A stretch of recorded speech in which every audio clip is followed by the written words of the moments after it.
Hello everyone, good evening. Can you confirm if you can just hear me properly?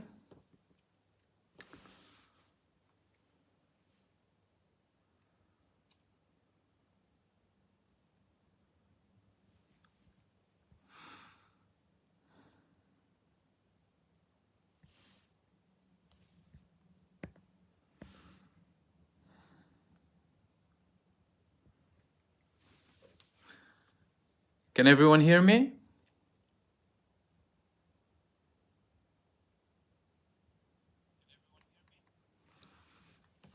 Good. Okay, good evening, good morning, good afternoon, depending on where you are. And welcome to this live stream. Thank you for everyone who's been waiting and everyone joining me and everyone saying good evening from all parts of the world. And tonight I'm going to be talking about the latest developments in Rafah. Obviously, before I start, just to clarify, this daily live stream is primarily for you, for everyone, all of the viewers, and for the subscribers and members to share their thoughts, ask any questions. I clarified a little bit yesterday. I try to respond to all of you via comments for my videos, but sometimes that's not enough, so we need some more elaboration. And this is basically for you, so that's why I'm doing this every evening, so you can share your thoughts, ask any questions, and obviously participate, so I can share your view as well, really. So the main thing that I want to talk about is obviously Rafah. We've had dangerous escalations in Rafah that we hope won't be continued, but obviously that's just us hoping, really. We've had a barbaric massacre yesterday. Around 100 people, innocent civilians, killed by ongoing Israeli airstrikes on houses, on refugee shelters. Half of those who were killed were children. Now, in my other video that I posted earlier on, that I recommend you watch after this live stream, I spoke about a bit more details to put everything into context, contextualize as usual, because Israel, you know, they like to take things away and just put their propaganda where suits them, really. Yesterday, there was a very big attack. There was an ambush on Israeli soldiers in Khan Younis. Also yesterday, the Al-Qassam brigades, they declared that there were 10 casualties from the Israeli army. 2 of them were killed. Then we had this action in Rafah that Israel confirmed, in Khan Younis, that Israel confirmed, and they said they would release further details later on. But all of a sudden we have this bombardment in Rafah and this supposed prisoner rescue. Now, a couple of things. Usually when Israel is humiliated militarily, they punish the civilians. This is what this whole campaign is about. They were humiliated militarily, so they started punishing the civilians instead of the people who actually carried out these attacks. The same thing happened in Rafah. Now, with regards to the rescue thing itself, okay, before I continue, Al-Qassam brigades declared that 3 further Israeli prisoners were killed. A couple of things. Number one, we haven't had the armed resistance in Gaza publishing statements yet. However, we had statements from Hamas leadership abroad, okay? Usually, they will say what they know so far, but most likely the Palestinian resistance, primarily Al-Qassam's brigades, the armed wing of Hamas, they will release further details regarding this. But we've heard 2 people talking from Hamas. One of them is Osama Hamdan, who is one of the leaders of the political bureau, who's based in Lebanon, to deal with the foreign relations in the political bureau. And the other one is Muhammad Nazal. Now, they clarified two things. Obviously, they stated that they're still sticking to everything. Osama Hamdan particularly stated that with regards to the negotiations, they're going to stick with everything they had, and that Israel rejected most of Hamas's proposal. And as a matter of fact, they backtracked on what was proposed in Paris. So Israel's trying to go back pre-Paris now. They're trying to put every obstacle possible for this deal to happen, primarily for the sake of Benjamin Netanyahu. He initially stated something about Al-Shifa Hospital's manager. Many people were asking about him, and he revealed some interesting information. Muhammad Abu Silmiya, the Al-Shifa Hospital manager who was kidnapped, he said that Israel broke his arms. They tortured him after kidnapping him. But he didn't submit to the Israeli demands. What did Israel demand from him? They said they wanted to force him to say that Hamas is using Al-Shifa Hospital as a base, as a military base. He refused. He mentioned about the death toll figure in the West Bank. 405 Palestinians killed in the West Bank, mostly through field executions. Obviously, most people won't talk about the fact that they're field executions, shooting people left, right, and center. And thousands are wounded, destruction, and stealing people's homes. He said that the Qataris and Egyptians viewed Hamas's proposal positively, their update, but obviously, like I said, Israel's response to Hamas's amendments was negative. And he also said that it's worse than Paris. Netanyahu isn't looking for a deal, according to him. He's doing this for personal and political purposes. They stick to their principles when it comes to Gaza, everything to do with the return of refugees, rebuilding, lifting the siege, prisoners deal. As a matter of fact, the same person said the 7th of October was the beginning of the liberation of Palestine.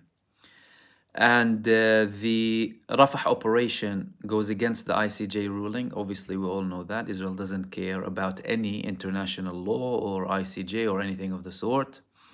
The ICJ is a tool.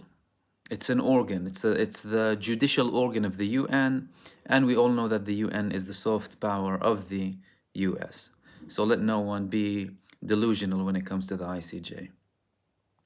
He said that Benjamin Netanyahu is looking for victory amongst all of the failures, military failures that are very evident. And that's when it comes to the rescue attempt as well. He also said that the numbers, and this is something that I also wanted to discuss about really, and I'll get to that in a second. He said 128 days and they basically rescued 2 people. But I'll get to that in a second to elaborate a little bit more. And he said that Benjamin Netanyahu is doing most of these things for domestic public opinion purposes. It's something that we also constantly reiterate. They want a sign of victory as much as possible. Muhammad Nazzal, who's another Hamas figure, he said that this is a false narrative and these people were not held by the resistance. And as a matter of fact, Abu Ubaidah confirmed this in the beginning of the war, that some civilians could be armed groups in Gaza that are not related to the resistance. They kidnapped Israelis as well, approximately 50. People need to remember that. So it wasn't from the resistance. And he also reiterated that Israel wants the sign of victory. Now, with regards to these 2 prisoners, what we know so far is they weren't held by the resistance. That's for sure. There was no armed fire exchange when they took them from Gaza. There were reports that they were there from another time, from another date. I haven't heard any verification from that. And as a matter of fact, Hamas is confirming that they were taken, but not from Hamas in Rafah, unlike the initial lady that was kept and used as also a propaganda tool to say that they are releasing prisoners. Israel killed over 80 of its own people in Gaza. Let people understand. That's just the prisoners. That's not just not the soldiers that had the Hannibal Directive implemented on them. You're talking about rescuing 2 with this supposed rescue attempt that they're trying to publish everywhere, and they killed 80. Israel never had the safety and health and well-being of its own prisoners in Gaza as something important. The whole campaign was hate-fueled, revenge-fueled, and motivated by Benjamin Netanyahu's political ambitions. But let no one get it wrong. This isn't just about Benjamin Netanyahu. This is about Israel as a state as well. Israel has been constantly doing this regardless of the people in power. And the fact that they are able to do this regardless of anyone in power shows what type of state they are. They are trying to look for a sign of victory, to show their people that we're accomplishing something, and that there are people in Rafah to justify the operation. However, killing 100 civilians to rescue 2, why did you need to bomb all of these people? Clearly, you didn't have to if there was an attempt to rescue people. That's number one. Number two, if you wanted to rescue people in this military campaign, so you rescued 2 out of 100 and approximately 34 remaining in Gaza. How long will it take you to release all of them? 22 years. We've been 4 months into this war. They're suffering humiliation after humiliation militarily. On the civilian damage, on the infrastructure damage, yeah, of course, Israel that's their expertise, targeting innocent civilians. They were established on expulsion, on destroying villages, on destroying mosques, on destroying churches, on expelling people. They expelled 750,000 people from their homes and brought in settlers to go in their homes when some homes still had the food and coffee warm in them. They destroyed over 500 villages in 1948. They further had an ethnic cleansing in 1967, and they expelled approximately 300,000 people. So altogether, 1 million between 1948 and 1967. Now we have over 7 million Palestinian refugees scattered all across the world because of Israel. So let no one be delusional. This is Israel. This is what they have always been. This is not something, that just passes by or insignificant. This is Israel. Benjamin Netanyahu represents Israel as a state. They're a genocidal satanic death cult, something that we constantly repeat. They were based on hate, on supremacy, on expulsion. And clearly, they don't want any deal. They're rejecting any amendments to reach a deal with Hamas. Now they're refusing any possibility of reaching a deal, all for the sake of Benjamin Netanyahu staying in his place. Obviously, some Israelis are raging about this, but that's not stopping the death machine. Even if their soldiers are getting killed, even if their prisoners are getting killed, they're still going. The question is, how long will it reach with regards to Rafah? Will Benjamin Netanyahu use this as something to say, okay, we can reach a deal now, look, we freed people, whatever it is?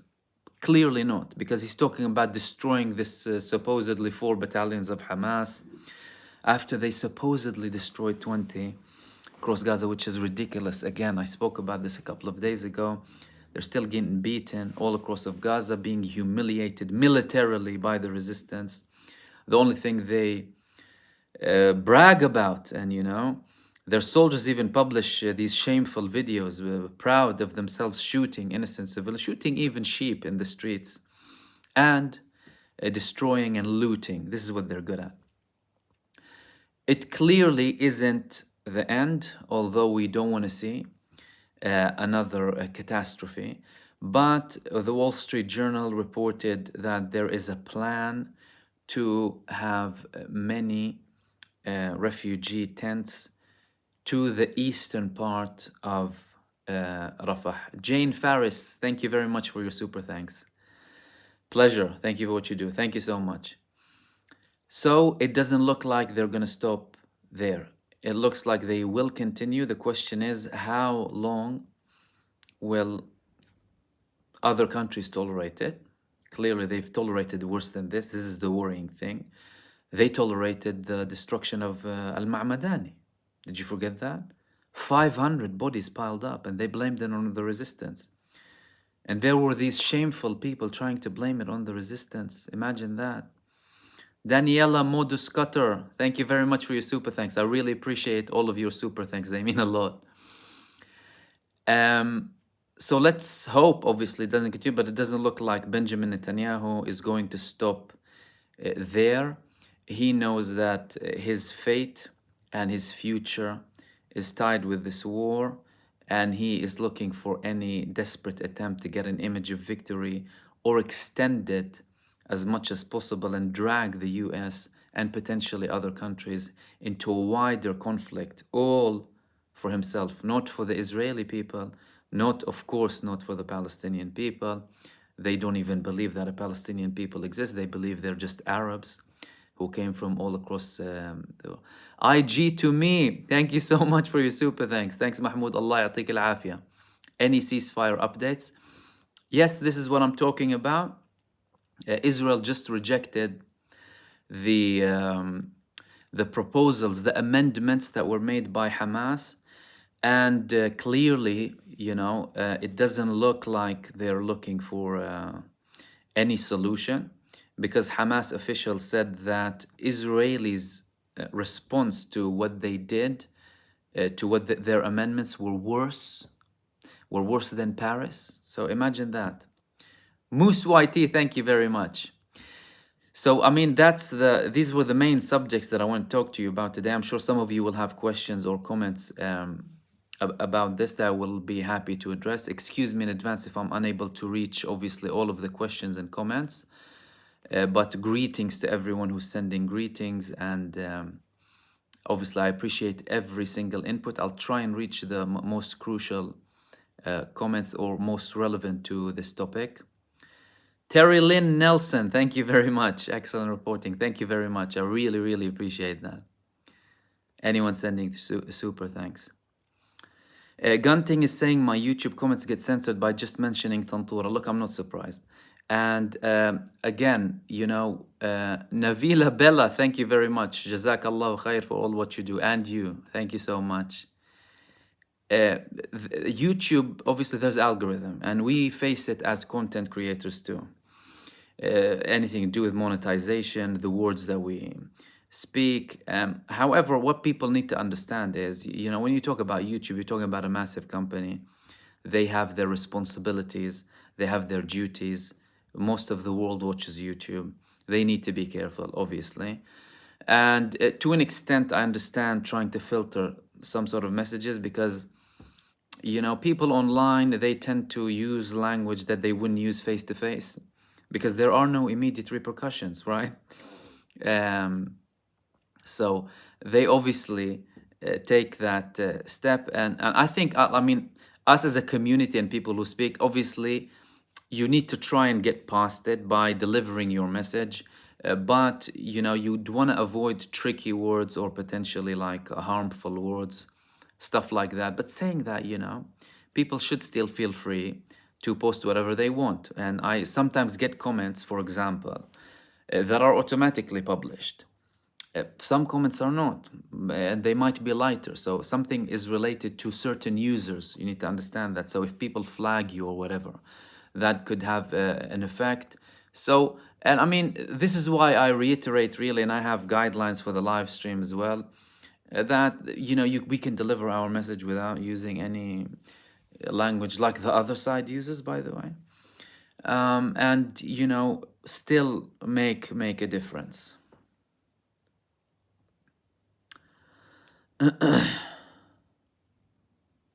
Celsi said the same thing. I hope this also clarifies.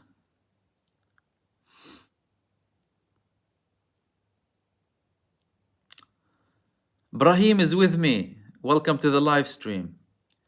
And Muna Nana said a very heartbreaking moment. Yes, of course, yeah. But, we obviously need to continue and exposing it, talking about it, and continuing to deliver the message, really. And good evening to everyone who said good evening before. Let me just try and get to other relevant comments and questions. Lots of people from Ireland as well. Welcome.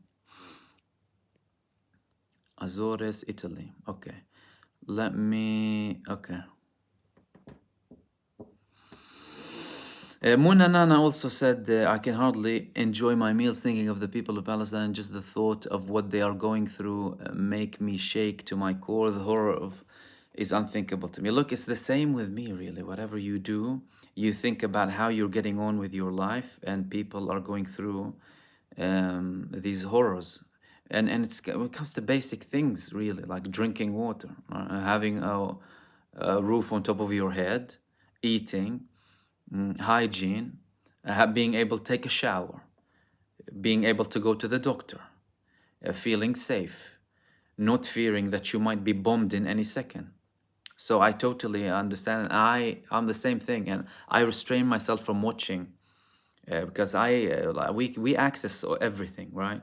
You see every single thing, the bodies, the destruction, the babies, and I try and share some of them because it's important for people to know. But I personally restrict myself from seeing some things because you can't constantly be exposed to all of them. And that doesn't obviously take away from anything to do with the sympathy and dedication to the cause and bringing their pain and suffering to everyone across the world, which is what I hope I'm doing alongside many other people, of course.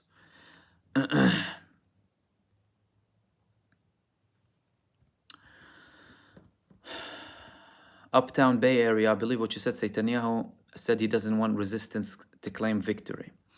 Yeah, I know. And you know what? Benjamin Netanyahu will spin everything. This guy, he gets himself out of trouble and he still manages to fool people. Like you have polls today in Israel showing that he's losing massively, but he still has a chunk of people following him. So the Israeli society in general is hate-filled and delusional. However, some people are obviously aware as to what's happening. But when it comes to Netanyahu's supporters, and people need to understand something, by the way, we're talking about the millions of people who left Israel, at least 2.5, in my estimation, now 3 million, including people who were before this war began. Who are the people who are leaving Israel? The people with views that are more liberal and more sane. What's happening is people with more sanity are leaving the state, and the people remaining are the radical, insane, messianic cult. The death cult is remaining. This is what we're dealing with. And that's why I always say, you have a perfect recipe for a military coup or action being taken to take down a government, a genocidal government. Why doesn't the US do that? You know, if a protester dies in a country that the US or EU states don't like, they'll bang on about it in mainstream media 24/7 and ask for a regime change, like what they've been doing with Iran for all of this time. Yet you have a genocidal state killing 28,000 people in less than 4 months, 12,000 of which children, destroying homes, hospitals, bakeries, wheat factories, preventing people from food, from fuel, from electricity, and they're being enabled.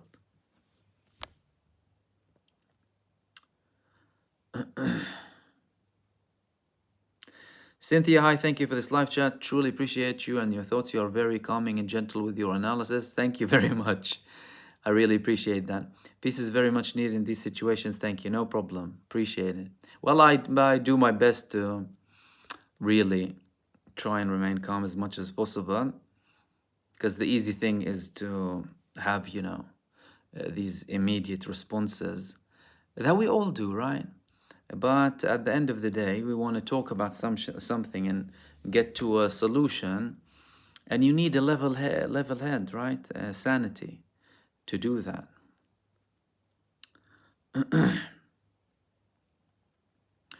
Number 5 is alive. Today there was a statement from Hamas, but in Arabic on Hindustan Press. I haven't seen any English translation. Well, I translated both of what Osama Hamdan and Nazzal said. I spoke about this a little bit earlier. If you repeat some statements, and if you watch my other video that I posted earlier on, I talk a bit more about the highlights of what they said, because some of the things they say are generic. You know, we support our people and things like that. I just try and highlight and translate the core things that they say that are relevant to, for example, what's happening in Rafah, the negotiations, the prospect of a deal, and stuff like that. Miss Anonymous 617, the ICC prosecutor made a statement about Rafah, but I'm not confident in him, neither am I. I'm not confident in the ICC, the ICJ, the UN, and any international organization, because they are nothing but lip services, and they only have ink on paper when it comes to laws, and anything that needs to be implemented doesn't get implemented. So we obviously don't have any faith in them. Brahim, thank you so much, my friend. Thanks for the super thanks. Are there any important news or comments from our Egyptian brothers right now after Israel began to cross the red line? Love from Sweden. Much love back to Sweden. And you, of course, my friend. The Egyptians and the Israelis, and we're talking about governments, obviously, they obviously showed their disagreement, their high disagreement to an operation in Rafah. As a matter of fact, they didn't want them to invade Gaza. They clearly said that there is a complete cut in any talks between the political leadership of Israel and Egypt. The Israeli Prime Minister's office tried to have a phone call with Assisi just over a month ago. They rejected immediately. They didn't even bother telling them to continue. The only coordination that's happening is when it comes to the negotiations, because Egypt is a mediator. And obviously their joint committee to do with security on the border, they have regular teams going to Cairo, meeting with the Egyptians, talking about the situation. However, you know, clearly Israel is not a side to be reasoned with, especially at the moment. They are crossing all red lines when it comes to everyone, including their biggest ally, the United States. I mean, we just heard a publication, a report about Biden calling Bibi a-hole, basically. A couple of, just over 6 days ago, there was another publication, another report saying that he is a very bad man. And I know they had tensions previously, but if they're doing that with their biggest ally, that's keeping them afloat and alive and supporting them militarily, financially, and politically and diplomatically, imagine how arrogant they would be with Egypt and other countries. Number 5 is alive. Thank you very much for your super thanks. Bibi was death penalty for Netanyahu. There is no death penalty in Israel. They just execute Palestinians as and when they wish and implement a Hannibal directive, and they have field execution. So you can say there is a death penalty, but not for the main culprits, right?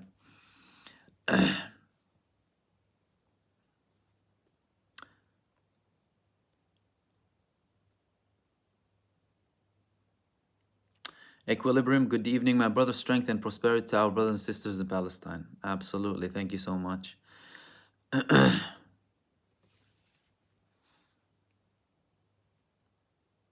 Kate, may the two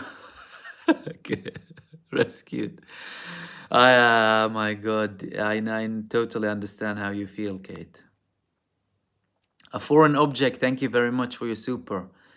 Salam, just want to say Jazakallah for all you do. Wa iyyakum. Thank you very much. I can't imagine the toll researching all of this has had on you and others with integrity and conscious. Yeah, yes, yeah, of course. But obviously, like I said, you know, there's a reality to be dealt with and not ignored. And like I said, you need to have sane mind and control your emotions as much as possible. So thank you, but thank you very much for that.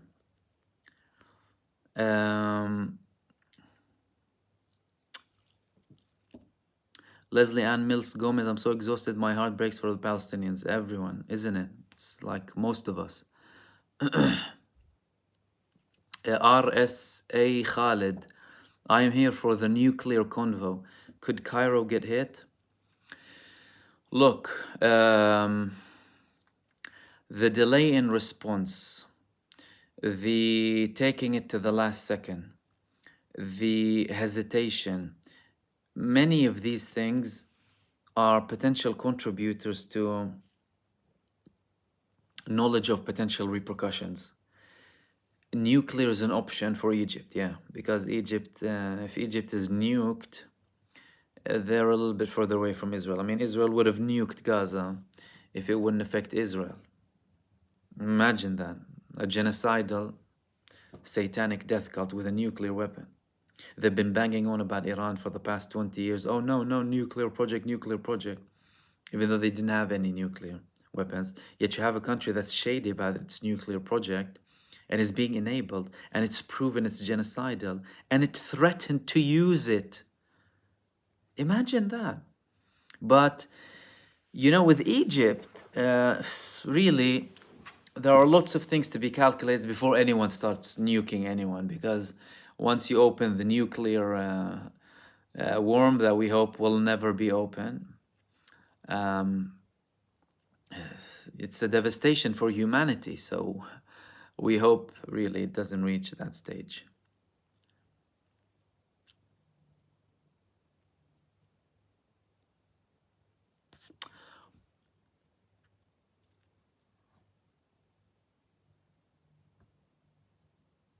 Saiful Noor, I've heard about Israeli in Quran, but I never thought this would be so barbaric on innocent civilians.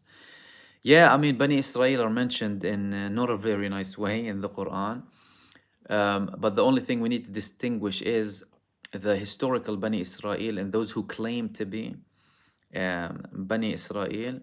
And obviously, when it comes to these things, we look at what they do, at the actions. Do you know what I mean? And the actions, do you know what? Even if there was more barbarism previously, that's not good enough.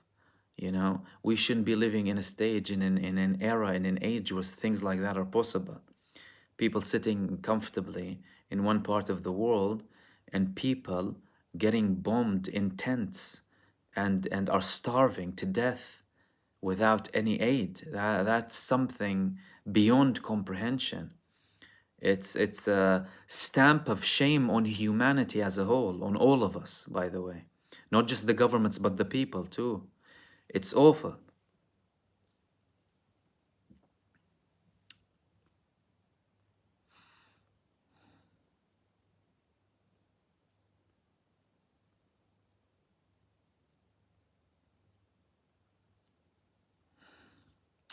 Ilwan, this is Danny Mahmoud, why Egypt tightened the border?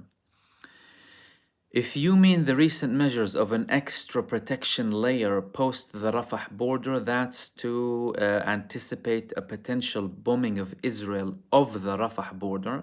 So they're creating another, because they know Israel is capable of doing that, and control the influx of potential Palestinians fleeing that Israel would permanently keep out. Because I said previously, in my assumption, if Israel would go out on an all-out campaign in Rafah, it would be from the northern part of where the people are. They would probably open a couple of holes in the wall between Gaza and Rafah to have an entry to Egypt, because this is what they wanted, and then start attacking from the back so people can stop fleeing. And obviously they will cut any potential fleeing to the north, because now they're preventing any fleeing to the north. So this is what they will most likely do. If you're talking about the general aid going in, it's a three-way system that's joint between Israel, Egypt, and the Palestinian Authority in the West Bank, because they had the initial agreement with them before Hamas was elected and took control over Gaza. So Egypt could be saying, fine, everything's fine from our side, Israel's delaying it. That's why you had so many aid trucks waiting for so long.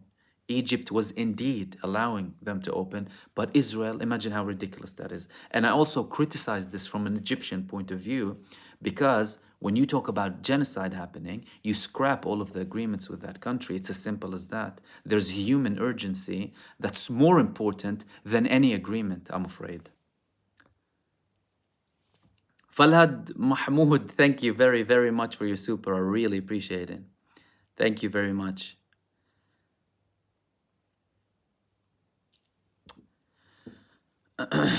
um,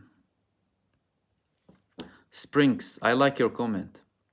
When criticism of Israel upsets some people more than the genocide of 30,000 Palestinians, being lost for words is an understatement indeed.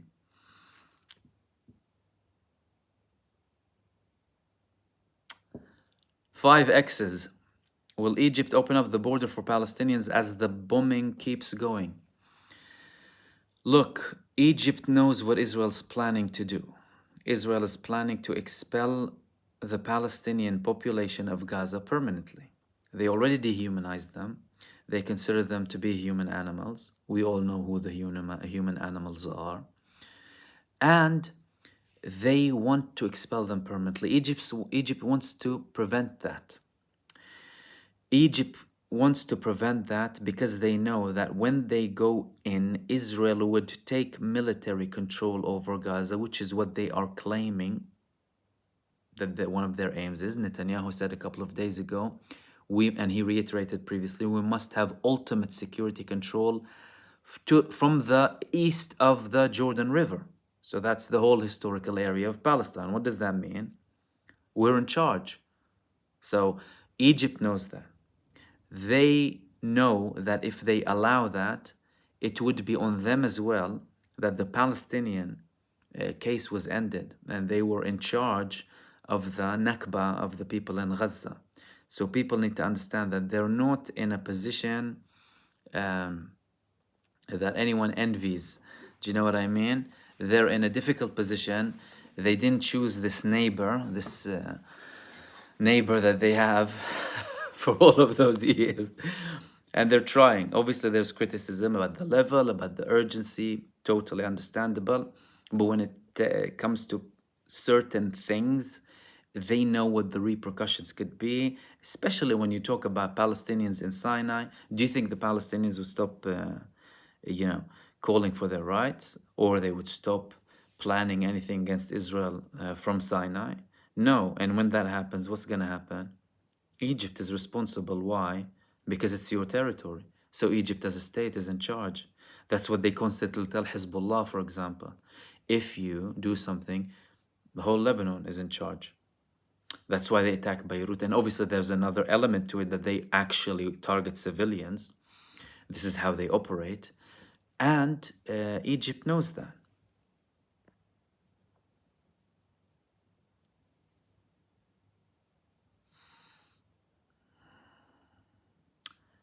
Nevia Bella, Jazakallah khair, brother, wa iyyakum. Thank you.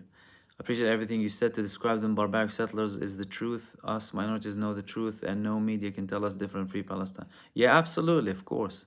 And now it's being spread to wider crowds as well. And DA, they are proud of their evil acts. I saw on TikTok where they were destroying a shop. Yeah, they are, and they brag about it. They take photos of like women's underwear. The other day, was someone stealing watches, in derogatory language, and they're proud of this. But that's how their ancestors were. This is what they did in 1948. But there was no social media. Thankfully, we have social media now, and they're doing us a favor by recording everything, so the whole world can see them for what they are.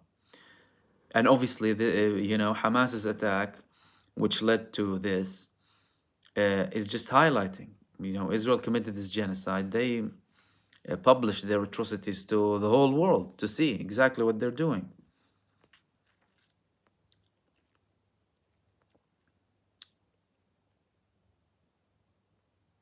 And like Josie Alvarado said, Palestinians don't want to leave their land. That's also very true. Let's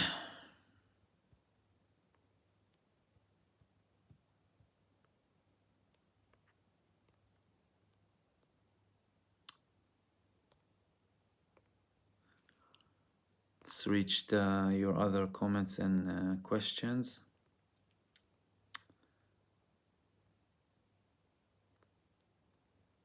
Terry, if I didn't thank you for the super, by the way.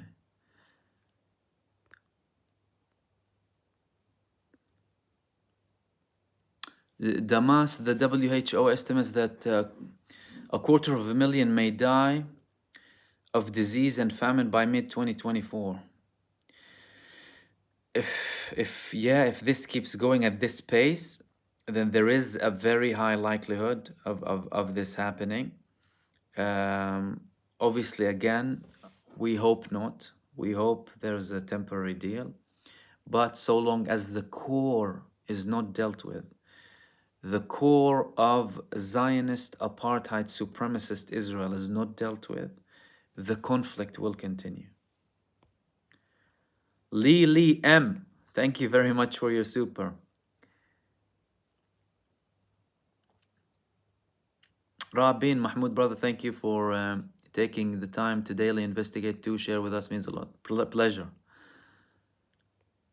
Belka Chait 08, do you think Sisi has a secret agreement with Israel? Look, they have an open agreement with Israel. They have the peace treaty. Everyone knows that. They have security, not like collaboration, but like they have joint security meetings to do with Rafah and Gaza and all of these things. It's not hidden. It's not like anything's hidden. However, like I said previously, we kind of analyze what we have and what's in front of us to try and understand where things are going. Madani Butaba Salam Mahmoud, what can you tell us about the restrictions of entering and praying in Masjid al-Aqsa compound? Thank you. Well, I used to go to al-Aqsa very regularly. So the general theme, so there is nothing, for example, everything is fine. You have Israeli forces sitting outside every gate of al-Aqsa, checking everyone that goes in. Where's your ID? Where are you coming from? Imagine that. There are inside the compound, there is something called al-Waqf, which is primarily controlled by Jordan. However, Israel does whatever it pleases. They dug everything under al-Aqsa. They have plans and maps to destroy al-Aqsa and build Solomon's temple. And ever since this genocide began, they've been restricting, and sometimes they regularly restrict Friday prayers, for example.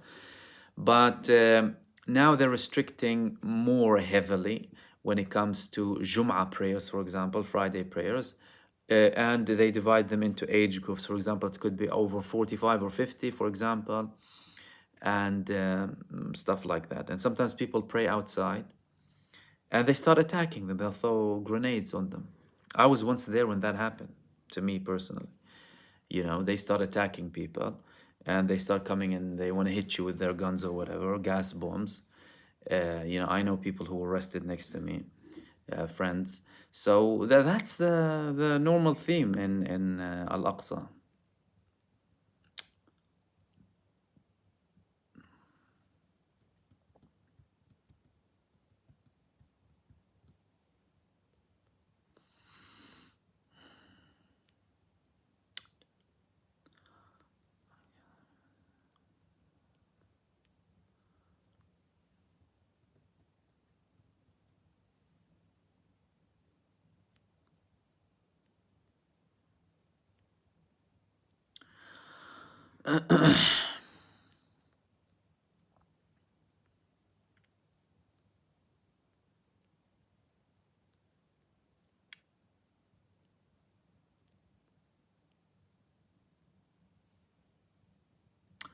Let's go to the other question. I'm just finding it here. Interesting question from Deep Diver. How can we function on a daily basis while a genocide is going in Gaza? Any tips how to have a positive mindset when so many Gaza are going through so much immense tragedy and hardship? That's a very interesting question. Well, number one, we know what's in our power, right? We know what we can do, and we know what we can't do.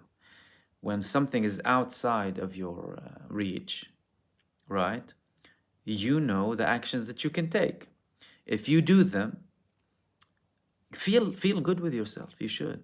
If you're participating in this conversation, it's good.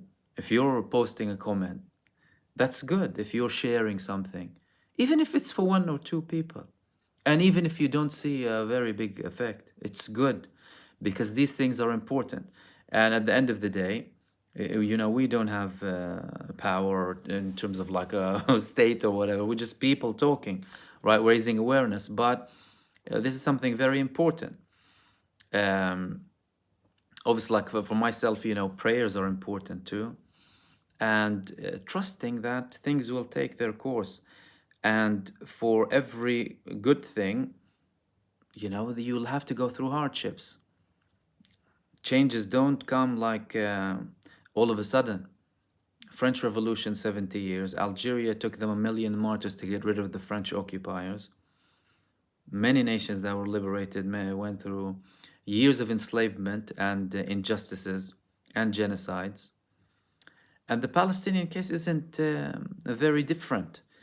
As a matter of fact, it's not really, in history, it's not the worst. You've had far worse situations in history when it comes to mass genocides, you know, with the Mughals, for example. And in many, many cases, and across the whole world, almost every nation. It's important to understand these things and compartmentalize. It's like when you're worried about doing something, but you took the action that you can take and you're waiting for the outcome. You know, are you gonna just constantly think about the outcome? You did your bit and you know that you took action. It might work, it might not work, but you've done your bit, right? And then you continue. I hope that elaborates. ABCD, a 7-year-old girl was martyred in Rafah today. Yeah. Her jumper was caught by a metal railing which left her. I know, I saw that. And that girl, Hindu, they didn't allow the rescue services to reach, and they bombed the ambulance trying to rescue a little girl. And the boy that they sniped with his mother, and he was still alive, and they weren't allowing anyone to reach him. And that's not on the headlines, right? It's not on the headlines of any mainstream media outlet. Why? Are their lives less important? Or do the people behind these mainstream media view their lives as less important?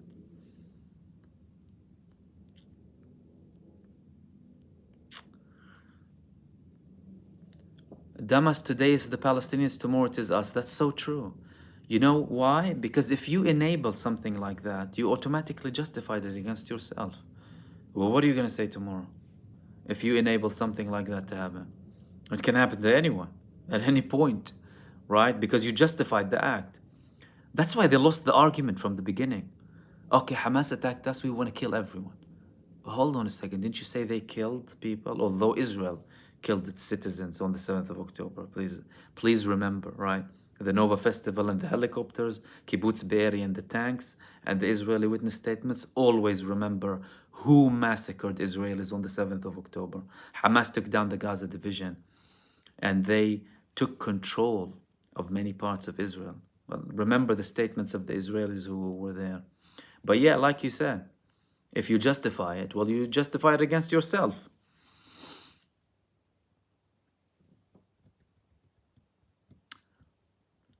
Gafsa 53, Assalamu alaikum, Brother Mahmoud from South Africa, hosting the Palestinian football team in Cape Town.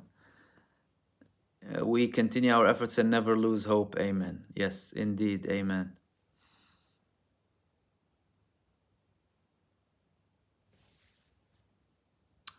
Munanana, interesting.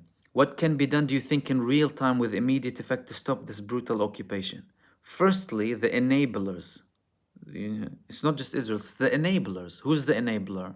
The United States administration is the enabler. The British government is the enabler and is a root cause of this problem from the beginning, yet they're in denial. They still think they're in the empire days, the British government, and they're still delusional.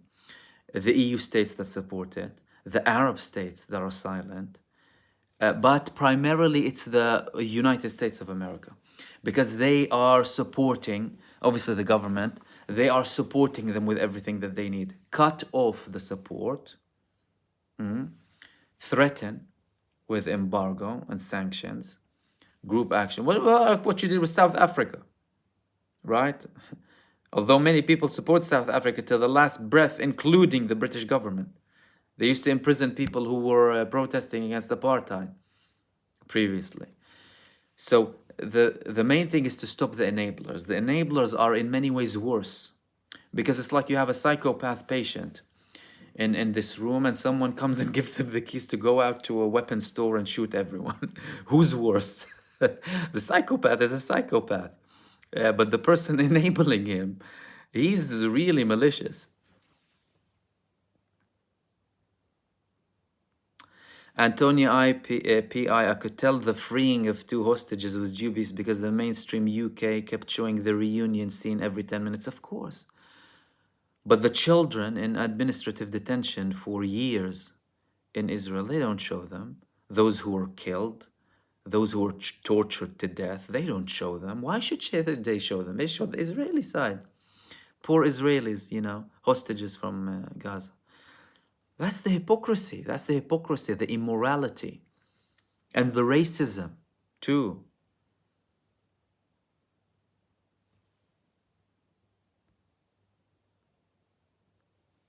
William. Paul Falcon, thank you for your comment. William, sorry, the comments keep going on. Are there more details about the Khan Younis thing? Sorry, the comments keep going on, but I'll answer that. Yes, the Khan Younis attack was done by the Sarai al-Quds brigades that belong to PIJ. They claimed that they had an ambush against Israeli soldiers, and they attacked them with machine guns, with anti-personnel missiles, and with explosives, and they had lots of casualties. We didn't get the official numbers yet. The official reports that we had from Israel is that there were many helicopters evacuating Israeli soldiers at that time, or just following that, taking them to multiple Israeli hospitals in Jerusalem and in Bi'r al-Saba and in other areas. So indeed there was something, but then the Rafah thing happened, so that Israel can cover that up and cover the fact that they killed a further 2 prisoners yesterday, injured 8, like AQB said, Al-Qassam brigades, and a further 3 killed Israeli prisoners today by Israeli strikes. That's what's happening. And that's what you're not seeing on mainstream media. Shalimar 1792. Hats off to the courts in the Netherlands for banning the sales of warplanes to them. Yeah, it was the parts of the F-35, wasn't it? Which is good, you know, but again, you know, what are people waiting for? Something what? A nuclear on Gaza to actually take more action. They need to take more action.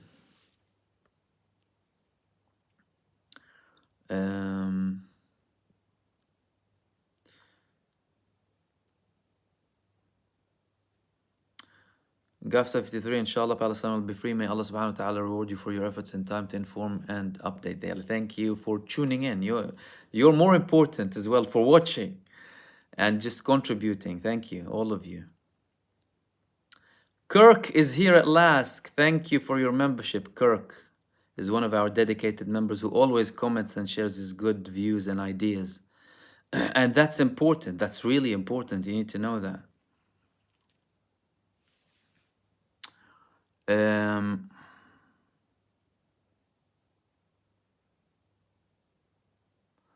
Did the warships from Europe reach the Red Sea?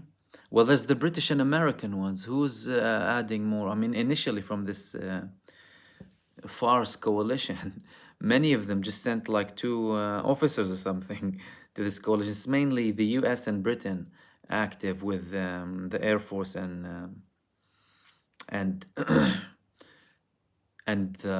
ships, unless I missed something really.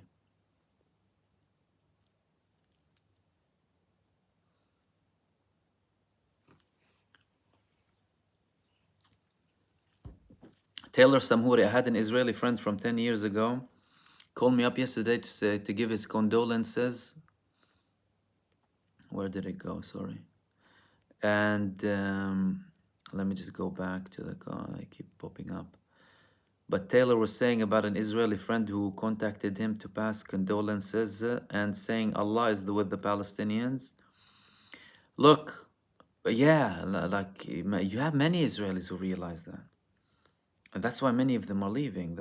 Like I had an Israeli friend here, telling me, it's a brainwashed country. Even when they talk about their families and their direct family, they're brainwashed, they'll tell you. Many Israelis who left Israel. And I'm not surprised.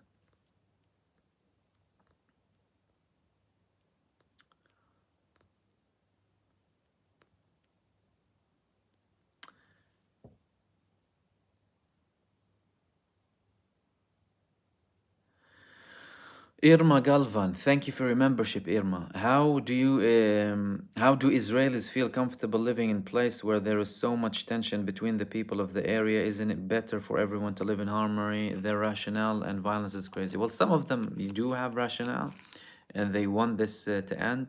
But when you talk about the grand scheme of things, it's a cult controlling a state. Now, think about a cult from a small mindset. What are the traits of a cult?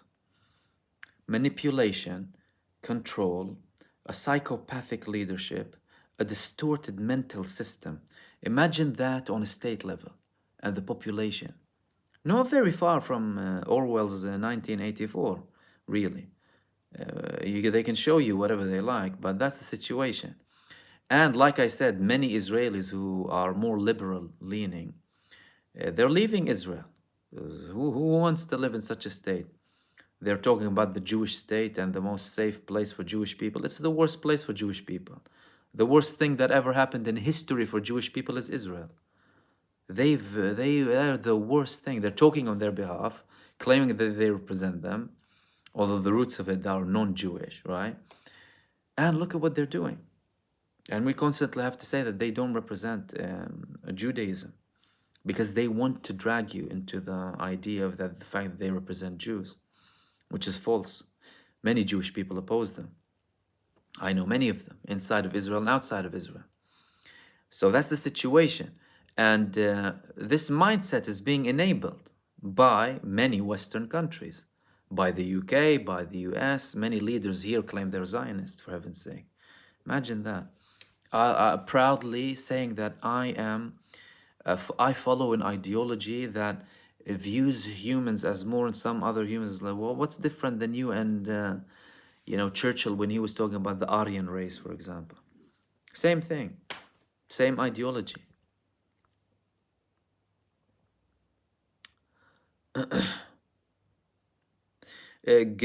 Gerardo Cantu, this is also fueled by the military-industrial complex. Of course, they saw profits from, you also said they saw profits from weapon sales after October 7th.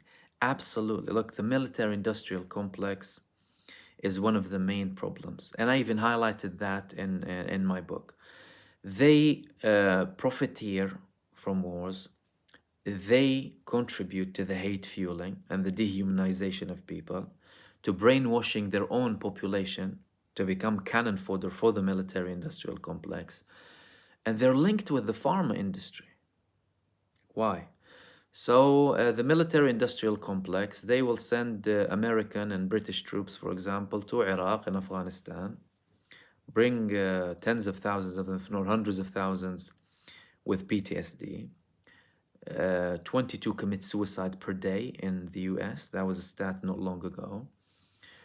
And they are on ongoing medication. That's great for the pharma industry. And then you'll have epidemics, and they're making money, both of them. So absolutely.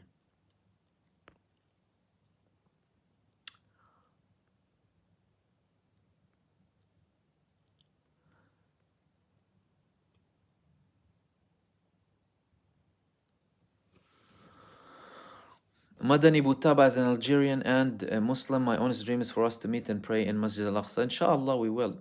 We will, inshallah, soon, without occupation and without oppression. Deep 007, OD, if Israel attacks Rafah, Hamas said no more hostage deals. What does that imply? Look, Benjamin Netanyahu, his rationale, if he has any, but his view and what he's stating is the fact that they are doing this military campaign to put pressure on Hamas and reach a prisoner deal. However, that rationale has already been debunked by the actions of Israel previously, number one, including killing their own prisoners in Gaza, killing their own soldiers, and the fact that they haven't accomplished anything with the prisoners until they reached a temporary ceasefire, right? Then you started seeing Israelis going out from Gaza. Many of them greeting the resistance fighters. Also, it's important to mention that because they were well treated by them, unlike Israel that abuses them. The Palestinian resistance treated the Israeli prisoners very well. Some of them were hugging them and smiling when they left. Implies a lot. Israel didn't like that. So that's been debunked, but that's Netanyahu's argument. Okay? Now, with regards to Hamas and their statement, that could be a threat from them to push Israel to reach a deal and not delay it any further. Because to them, obviously, they want to reach a deal. However, this could be a card that Hamas is using. And don't underestimate the threat of Hamas, because, to be honest with you, they told Israel, Israel submitted to all of their conditions in the temporary ceasefire. Because again, you need to understand they're in a position of strength militarily in Gaza. They have freedom of movement everywhere. They attack Israeli soldiers from under the ground, from over the ground very freely. They move weapons, they attack them in multiple ways in every single part of Gaza. Despite this false claim of Netanyahu that he dismantled 20 battalions of Hamas. I don't know how anyone even entertains this thought, to be honest with you. But will Hamas completely stop the negotiations if they attack Rafah in a large scale? Look, they could potentially delay it for a very long time. And even if Israel comes with a deal, Hamas will probably tell them, look, I told you, and not now, stuff like that. But they will eventually want to reach a deal. So it could potentially be pressure from both sides. Marjorie Lara, we the people need to file charges against our governments for ceasefire now. Yeah. And but when you write these letters to these people, look at their responses. It's like you're talking to robots, people without a soul. When it comes to Israel, if you're on the Israel side in the government, it's like you're soulless. It's like you're talking to a brick wall. Oh no, yeah, they have the right, this and that. I understand your sympathy. And they'll continue doing whatever they want to do. They will understand by more action.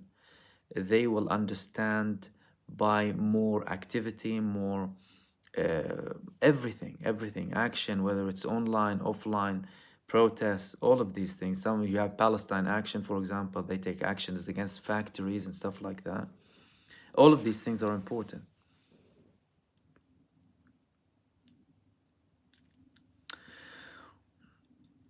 Sean Hunt, the media says that Egypt has been offered debt forgiveness on its international debt plus 20 billion aid to take the Palestinian people, but my friend in Egypt says it's not true. Look, I've heard that report and it's most likely true, regardless of what your Egyptian friend says, because, anyone can say lots of things. But we have heard that there could be something very true to it. As a fact, they just had a contribution. How linked is that to Rafah and Egypt? Egypt's action now, will that affect their decision later on? I'm not sure.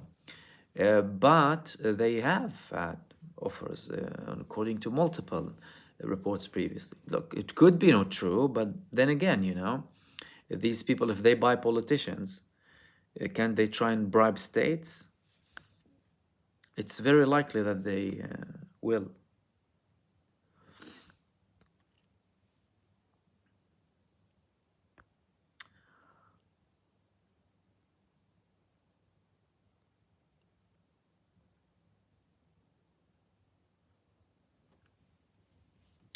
Sandy said, I do not support Israel. That being said, your description of a cult also applies to Hamas and Muslim brother hardliners. Well, it depends on how much you know about Hamas and hardliners. Hamas proved throughout history they evolve ideologically. That's number one. Muslim hardliners, there's hardliners in every religion.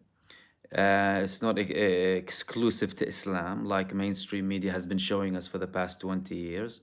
They focus on groups, like for ISIS, for example, which was an intel creation. They were banning people from going to them, punishing them, even if we were talking about teenagers, for example. Yet you have a state level with this cult behavior, and it's being enabled. So that's the question here. I mean, and in terms of Hamas, Hamas is a response to an occupation and genocide.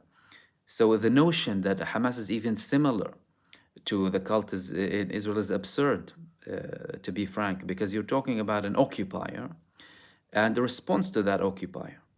It's like you seeing a woman being raped and blaming the woman who's being raped for slapping the rapist, and everyone contributing. So they're incomparable in the sense of the Palestinian conflict. However, in general, obviously you do have cultish behaviors and movements in every religion. But when it comes to Israel, it's a state, and it's worse.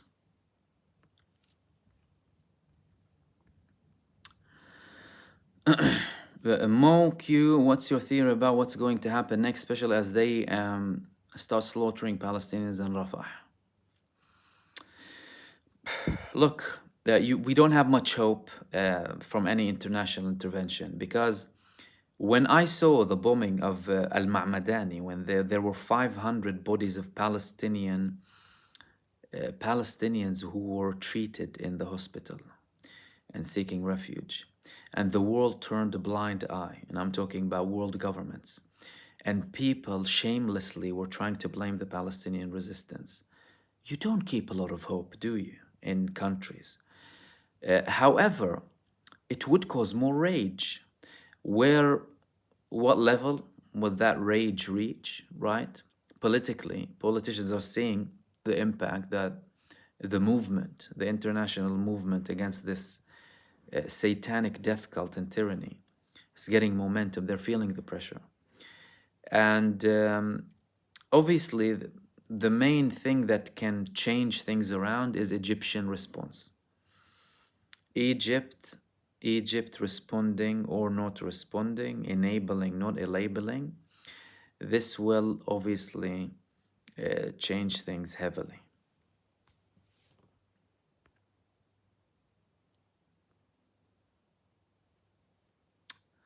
Muhammad Ramzi, what's your opinion that the attack on Rafah was timed to coincide with the US Super Bowl, just like the previous bombing in Gaza times with US elections? Like, I'm not sure how much they're linked, because there are many things to take into consideration on the ground. And when it comes to like rescuing, right, if you want to talk about military action, it needs to be timed very well, regardless of what Israel says, because everything that Israel says is a lie until proven otherwise. They're pathological liars. They shamelessly lie every time, when it comes to evidence, planting evidence, al-Shifa, all of these things. But I'm not sure how they coincide, really. Ibrahim Abu Bakr as-Salam, is it true that Egypt gave Hamas 2 weeks to make truce with Israel? A Wall Street Journal, I think, reported this. I'm not sure how accurate it is. I haven't received or I haven't seen a confirmation from Egypt or from Hamas regarding this. Could be the case, could be not. I'm not entirely sure, to be fair. But I did hear the report saying that. Muhammad Saeed Abdel Hadi, thank you for your super thanks to you.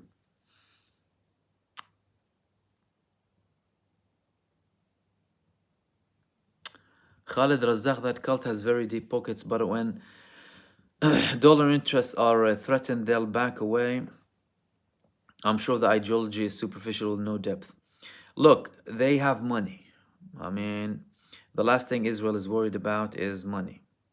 They'll print more money. Obviously, what's happening with Moody's rating is affecting them. It's not good. But you're talking about people with no rationale whatsoever. So they anticipated that this was coming, the degrading from Moody's. And the bad overview, by the way, the negative overview is even far worse. It's like saying, I'm degrading you and I'm not anticipating anything good is going to happen. That's really bad. And from the Israeli government's perspective, this was the worst outcome financially that they could get from Moody. They were never degraded. They never had a negative overview. It was a really harsh statement from Moody's. But clearly, nothing is stopping them so far, apart from, the only thing that is preventing them from accomplishing what they actually want in Gaza is the Palestinian resistance. Muhammad, thank you very much again for the super.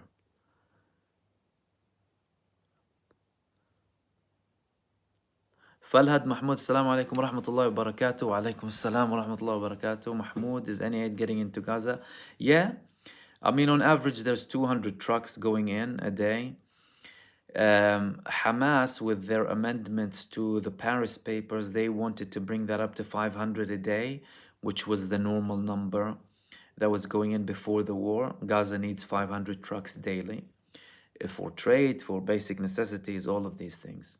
So it is going in, but Israel's making it very difficult. They tried to block it, and then you had the internal feud between them about blocking it.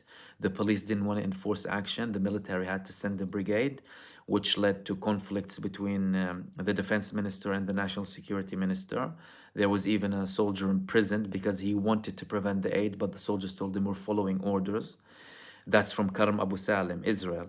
From Rafah, there is regular, but Israel again. The other day they bombed an UNRWA truck. And they want to, obviously they want to eliminate the UNRWA because they're the lifeline. And they have a plan to let in aid only from the northern part of Gaza, from Beit Hanun crossing. And in Beit Hanun or Erez. Beit Hanun, they said. But, and that is to give them ultimate control over the aid. And according to Gallant, he was planning to have like armed Palestinians who are, loyal to Israel, controlling that. Independent, but, in alliance to Israel. I don't think that's going to happen because they're still not in full control in the north. But in short, yes, but not enough. And there's difficulties.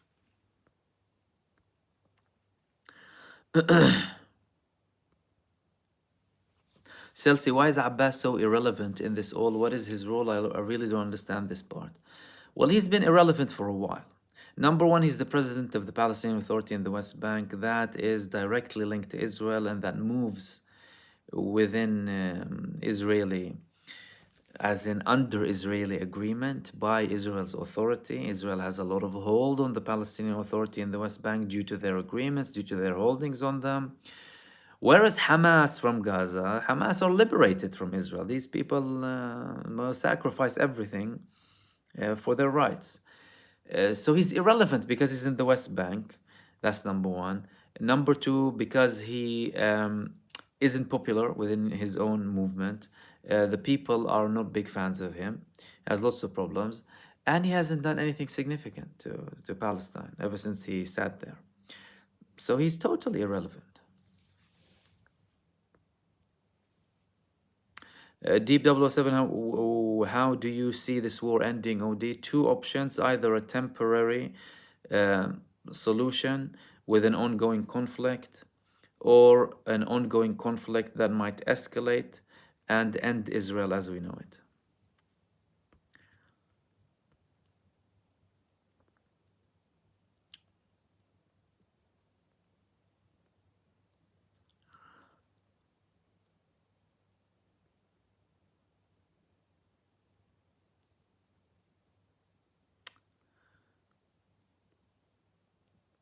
Let's go through any other questions before we wrap up. Egbertina, thank you very much for your super thanks. You said thanks for your daily update. Greetings from the Netherlands. Greetings to you too and anyone watching from the Netherlands and all across the world. And thank you for your contribution and for watching.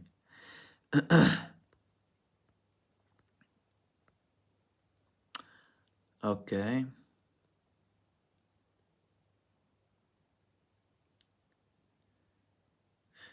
Equilibrium. Equilibrium.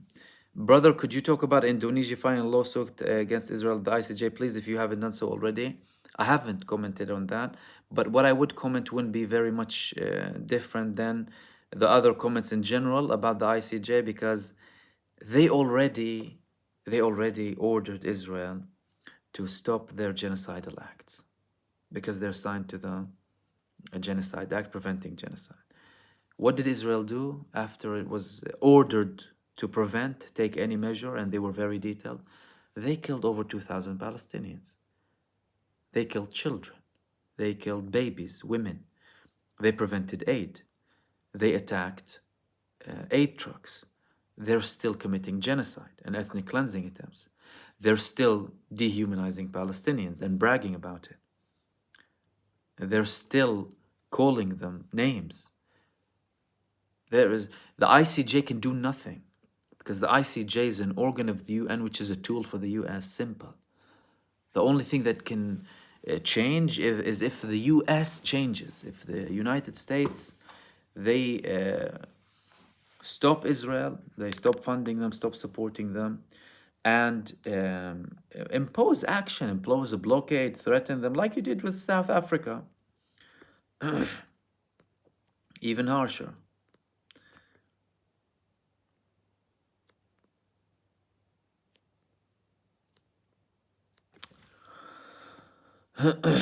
See if we have any more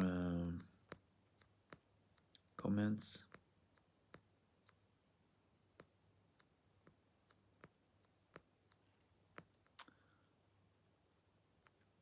Kofi Abbas is in Qatar for ceasefire talks. He's there most likely to talk with Hamas, by the way, not with Qatar. He's irrelevant when it comes to the ceasefire talks. What's relevant is the attempts that are, again, not that full of substance. The attempts to form a national unity government to deal with the day after if there's a potential to have a Palestinian state next to Israel. But you don't have a side in Israel saying that they can give you a state.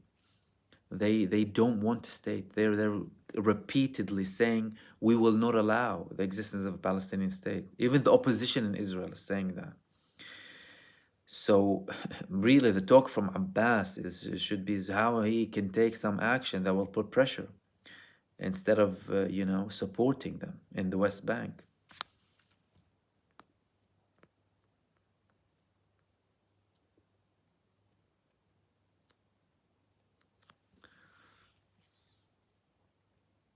YAM Mahmoud, according to Haaretz, apparently those two allegedly rescued hostages were not rescued from Rafah but from Khan Younis, and the mission didn't take place yesterday but on Feb the 2nd. I haven't read that article yet. I'll look through it. I had the statements I saw obviously the official statements from Israel, the official statements from Hamas, but the main statements that we're waiting for is from the resistance. That's the main thing. That's if they were directly linked and were informed about them, because there's likelihood that they were held by non-resistance bodies in Gaza. Because remember, since the beginning, Hamas said many of the Israelis who were imprisoned are not held by the resistance, but from other parties in Gaza. I will look through it though. Thank you for noting that.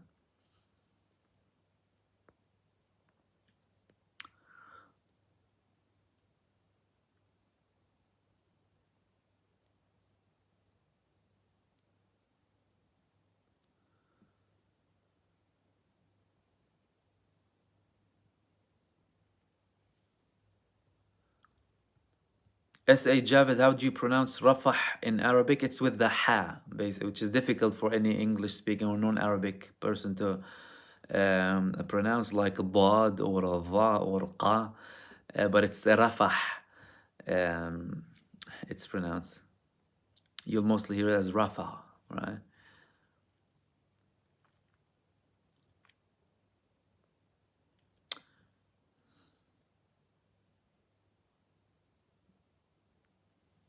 Dahoud Happy, pretty soon no Israel will be left in Palestine. How do we reclaim our lands and homes without documentations. I heard they were somewhere in Turkey. Look, many Israelis left Israel already. I mean, if we think about if we reach a solution, there will some Israelis will remain, obviously. Documents, many documents are held by Turkey because Turkey was had control over Palestine before the British Mandate. And Turkey even used this in the case of Sheikh Jarrah, where they constantly try and expel people from. They actually, because Israel is constantly saying, we want to expel the people, and by them, and they have these radical settlers, thugs from coming from multiple parts of the world, giving free money and just to settle criminals. However, they published document, and plus the Palestinians abroad, they have documents. It's not like they don't have documents. Some of them have keys to their homes. Do you know what I mean? But Turkey holds a lot of them because they were in charge of many parts, all of Palestine, when it was before the British Mandate. And by the way, it's interesting for you to know, I know it's, no one asked this, but in the case of Sheikh Jarrah, this is an example of how, when the British Mandate was there, they were able to prevent Israelis from, Zionist militias from expelling Palestinians. So unlike in Haifa, for example, or in other Palestinian cities, they allowed them and enabled them to expel people. In Sheikh Jarrah, one of the lieutenants, I think, in the British Army back then, with the British Mandate, he allowed the Palestinians to remain there for some reason. And that's why they remained there, and they didn't allow the Zionist militias to expel them. That's for everyone, you need to know this part of history, because obviously the British Mandate, they enabled this. But this shows how if they wanted to prevent things from happening, they could have, because they had forces there. And Sheikh Jarrah is a case, is an example of this.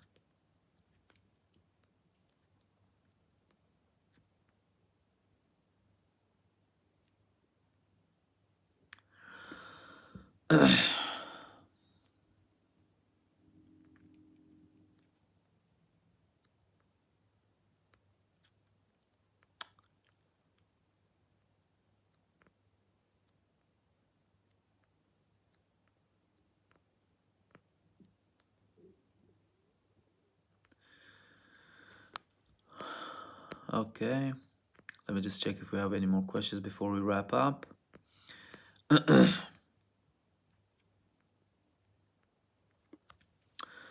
Deep 007, interesting.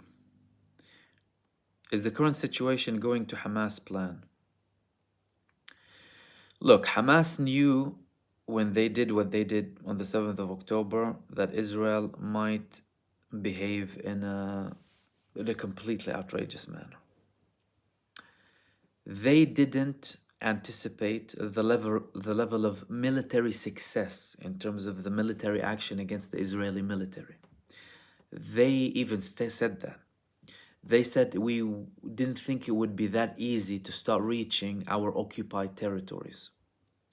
One of their leaders, Musa Abu Marzouk, said that if the military commander in Gaza, Muhammad al-Daif, knew what they would accomplish, he would have probably sent 30,000 troops and they would have taken control over Tel Aviv. They also potentially knew that this would reach the global agenda. Everyone's talking about Palestine. Who started it? Hamas started it. Why are people looking at it that much? Because there's a genocidal, satanic death cult committing a genocide and ethnic cleansing campaign. In many ways, it's going to Hamas' plan. However, I'm sure Hamas didn't anticipate everything. Saying all of that, it's going to their plan to a very high extent, probably bar the level of barbarism of the reaction from Israel. The Palestinian case is everywhere. The Israeli society is more divided. The army is humiliated. People are fleeing Israel. Israel is more secluded globally. Israel has done what no other pro-Palestinian movement has done in history in terms of awareness to the cause. Did Hamas think of all of this? Maybe some of it. And in terms of one of the main things here is dragging Israel and Gaza militarily, which exhausted the Israeli army so much. I mean, losing over 1,100 machinery, losing thousands of soldiers, tens of thousands injured, tearing everything inside Israel politically, militarily, and even from the society level, letting Israelis flee. These are things that don't just happen for no reason.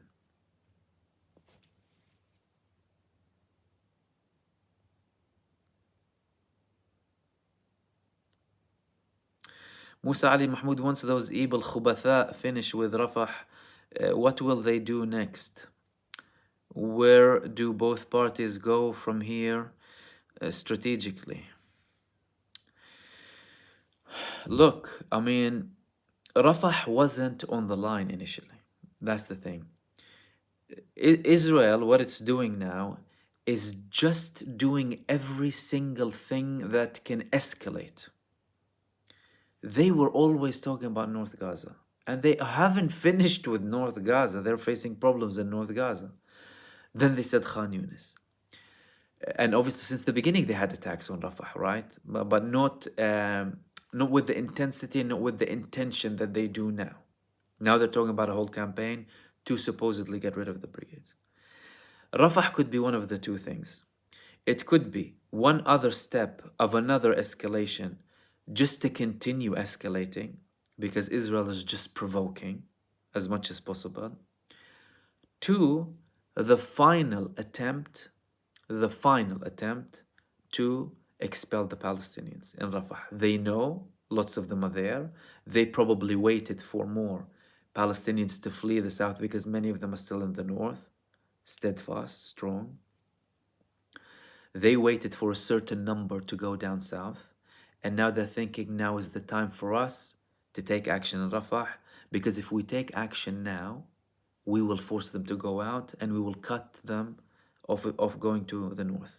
Or it could be the two combined, another escalation and this attempt.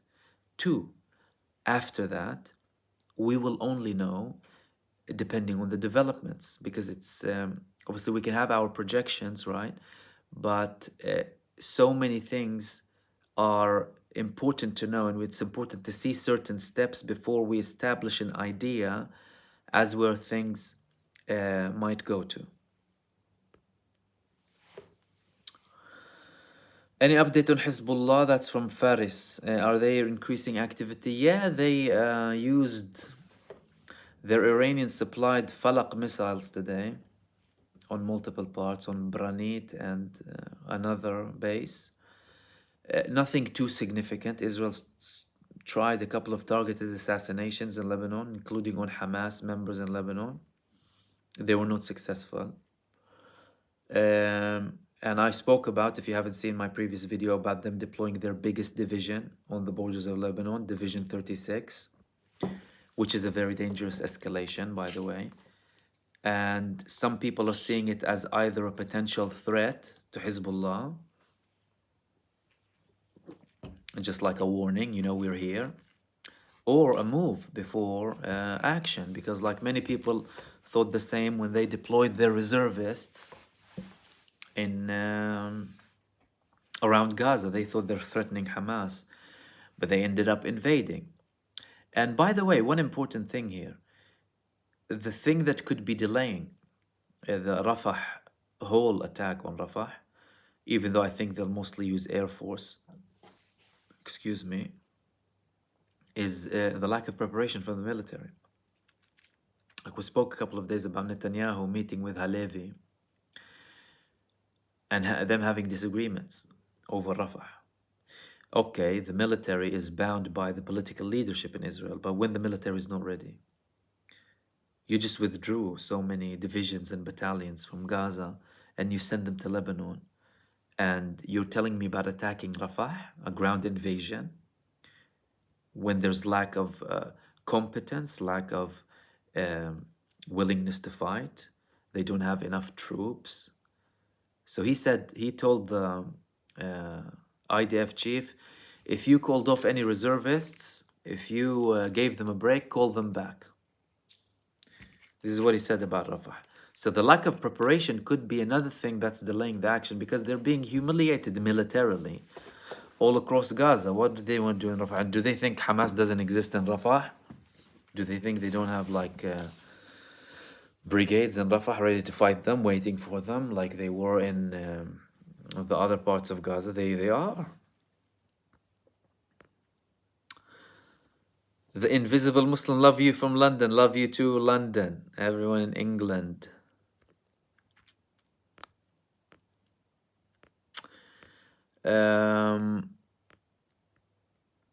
And thanks for your contribution and super thanks, by the way. I just saw it. Thank you so much.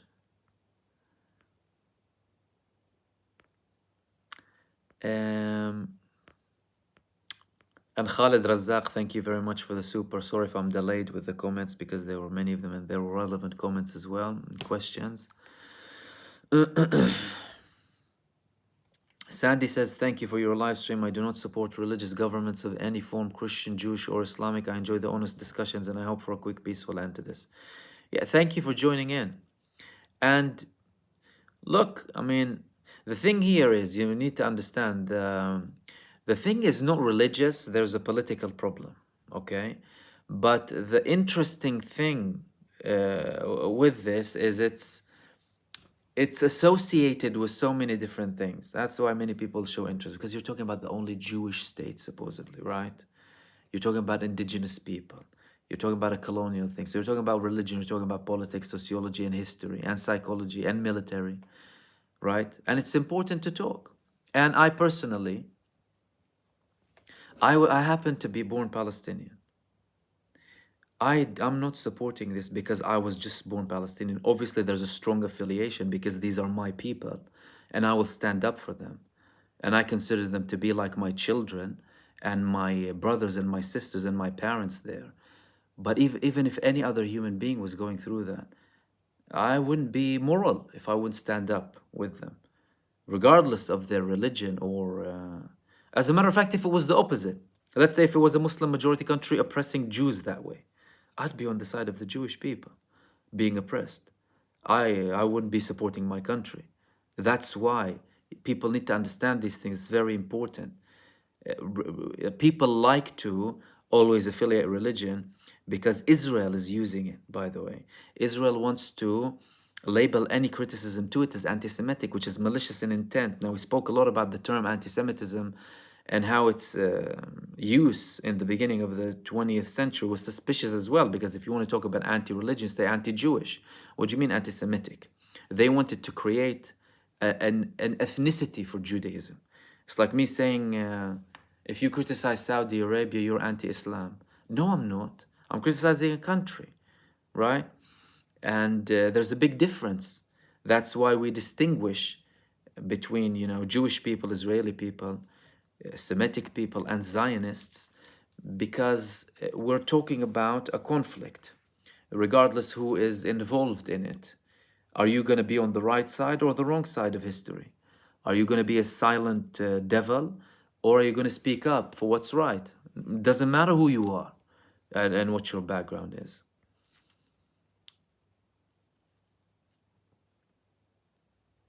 Muhammad Saeed Abdelhadi, if President Sisi assists Israel in displacing Palestinians, is Egypt at risk of a revolution? Look, neither the Egyptian people nor the Egyptian army are fans of Israel. We spoke yesterday about how they are constantly preparing just against Israel. The whole military just prepares against Israel. The Northeastern Front. What's the Northeastern Front? Israel. And the people, like, you've had massive protests supported by the government as well in Egypt. You had parliament action, people going in with kufiyas and flags, and a massive support for Palestine in Egypt. You didn't see that a lot previously. And obviously they had tensions with Hamas previously that they gone rid of after a while, because they understand what Israel is about.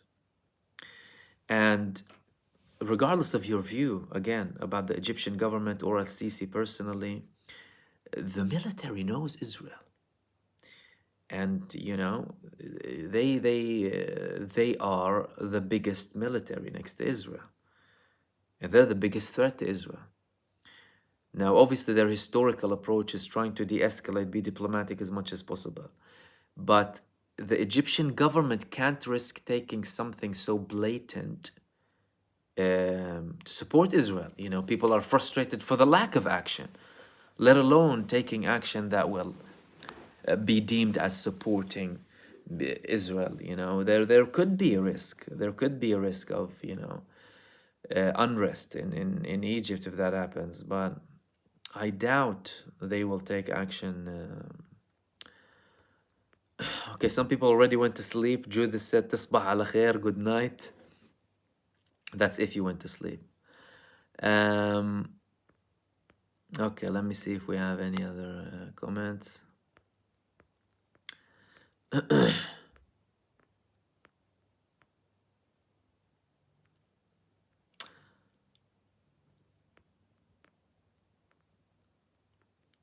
Someone said D-Tune said Scott Ritter stated that.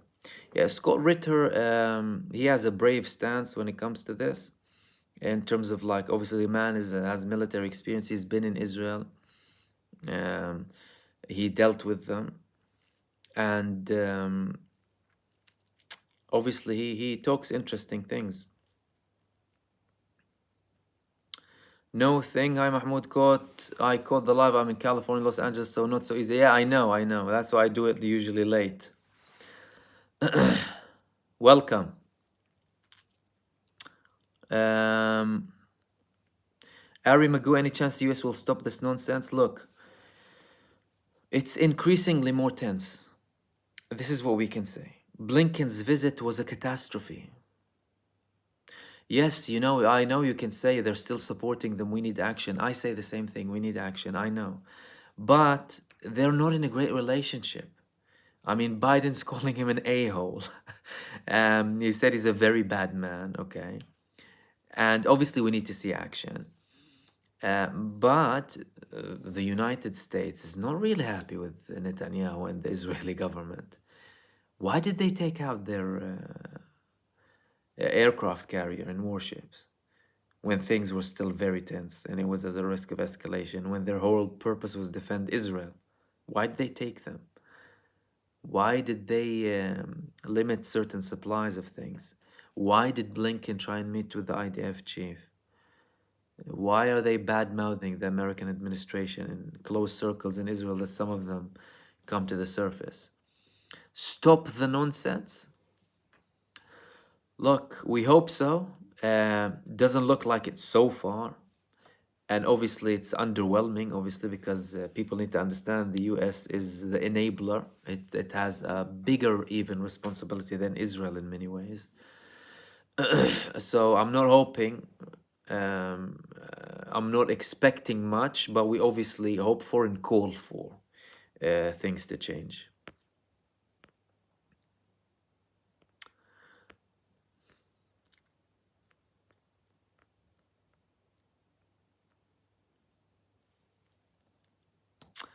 Ian Watson, صباح النور. Mahmoud, صباح النور is in the morning. Now مساء الخير. So صباح النور, you say when someone says صباح الخير.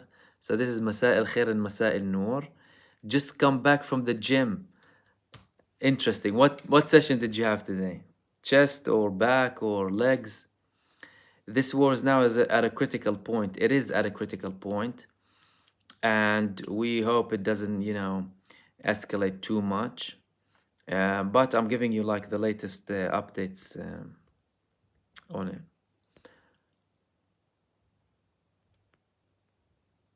Regina, shoot, I'll have to watch from the beginning. Yes, indeed. We're almost done now. I'm just going through the last couple of things. Diane, thank you so much for your support. Okay.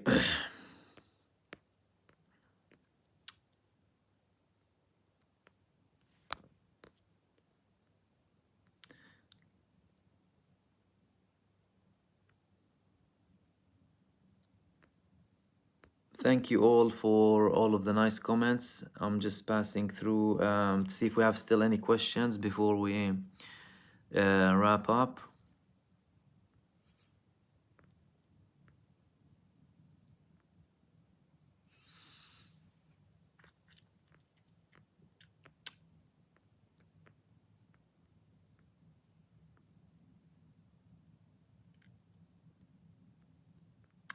Okay, no, let's wrap it up here, guys. Okay, thank you so much for joining me. All of you, thank you for your nice comments. Super thanks for anyone sending super thanks. Really, really, really appreciate it. I hope I kind of elaborated to some of your questions. I'm sorry if I didn't reach all of them because I try and focus on the key things really, and we obviously have our limitations. I try and extend it as much as possible.